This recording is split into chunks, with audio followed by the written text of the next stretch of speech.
यार एक चीज़ समझ नहीं आई कि ये जो प्रीमियम प्रोडक्ट्स रहते हैं, ये जो इतने महंगे महंगे प्रोडक्ट्स, आईफोन्स, रोलेक्स के वॉच और भी फलाना ढिमकाना, लुई विटॉन वगैरह, ये बनते तो अमीरों के लिए हैं पर बिकते और सबसे ज़्यादा खरीदते गरीब या मिडिल क्लास हैं। तो ऐसा क्यों? या इसके पीछे कोई ट्रैप है, या फिर वो बनाते ही मिडिल क्लास या गरीबों के लिए हैं? बताना भाई प्लीज़। बिल्कुल सही बोला भाई तूने। ये जो प्रोडक्ट्स हैं, जो भी प्रोडक्ट्स दिखते हैं कि अमीरों के लिए बनते हैं, पर वो बनते नहीं अमीरों के लिए, वो बनते हैं गरीब और मिडिल क्लास के लिए। अमीर एक कह सकते हो पब्लिसिटी स्टंट है। क्यों? क्योंकि जो बंदा इस प्रोडक्ट को अफोर्ड कर सकता है वो बंदा इस प्रोडक्ट के पीछे लाइन में नहीं लगेगा, भले ही इसकी कितनी भी शॉर्टेज हो, पर उसके पास पैसा है और उसे ये पता है कि ये हम लोग के लिए टारगेटेड ही नहीं है।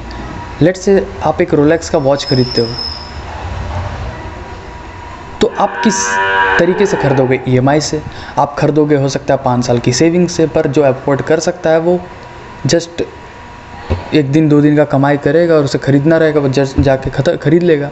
चाहे वो सेकंड हैंड मार्केट से भी क्यों ना हो, वो ख़रीद लेगा। क्यों? क्योंकि उसे ये पता है कि जो वॉच है वो प्रीमियम दिखने के लिए है। अब देखो गरीब ये क्यों करता है? क्योंकि गरीब को चाहिए अमीर का स्टेटस। अब अमीर का स्टेटस वो कमाएगा उतना पैसा, वो बहुत ज़्यादा मुश्किल है। ईज़ी क्या है कि वो उस प्रोडक्ट्स को परचेज़ कर ले जो कि अमीर यूज़ करता है। उस प्रोडक्ट के थ्रू वो उस स्टेटस को अचीव करना चाहता है कि कोई प्रीमियम प्रोडक्ट जैसे आईफोन ख़रीद लिया EMI वगैरह पे, तो वो दिखा सकता है लोगों को अपने अमंग मीन्स जो गरीबों के बीच में, वो दिखा सकता है लोगों को नहीं मैं अमीर हूँ भाई। कैसे करता है डजंट मैटर, बट उस प्रोडक्ट के थ्रू वो क्या कर रहा है, अपने आप को पोर्ट्रे कर रहा है, वो स्टेटस में पहुँचाने की वो भी पब्लिसाइज़ कर रहा है उस प्रोडक्ट का भी, और अपने आप को एज अ फेक पोर्ट्रे कर रहा है उन गरीबों के बीच में जो भी एस्पिरेशन देखते हैं कि अमीर होने का। क्योंकि सिंपल सी बात है, पैसे कमा के मेहनत करके अमीर बनना बहुत ज़्यादा मुश्किल है। तो उस चीज़ों को कैसे भी शॉर्टकट से EMI हो गया, डेबिट कार्ड, लोन हो गया, क्रेडिट कार्ड हो गया, इन सब तरीक़ों से वो क्या करता है, कंपनी उन चीज़ों को बेचती है जिससे वो ख़रीदते हैं। वो प्रोडक्ट नहीं खरीद रहे, वो स्टेटस खरीद रहे हैं, और उन चीज़ों को ख़रीदने के बाद वो स्टेटस को ख़रीदने का कोशिश करते हैं, जबकि वो पॉसिबल नहीं है। क्यों? क्योंकि वो उसका सर्विसिंग नहीं करवा पाते।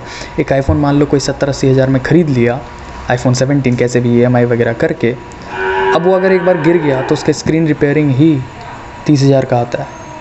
अब 20 हज़ार का जो अमीर रहेगा, जो अफोर्ड कर सकता है, वो उसका एप्पल केयर भी ले लेगा, जिससे उसको अल्टीमेट सस्ता पड़ेगा। पर 20 हज़ार एक्स्ट्रा वो लाए कहाँ से? तो उसको 30 हज़ार देना पड़ेगा, जो कि वो नहीं करेगा। वो टेप लगा के चलाएगा या फिर गडर लगा के चलाएगा। समझ रहे हो ना मेरी बात? जो कि एप्पल अभी उतना अलाउ करता नहीं है।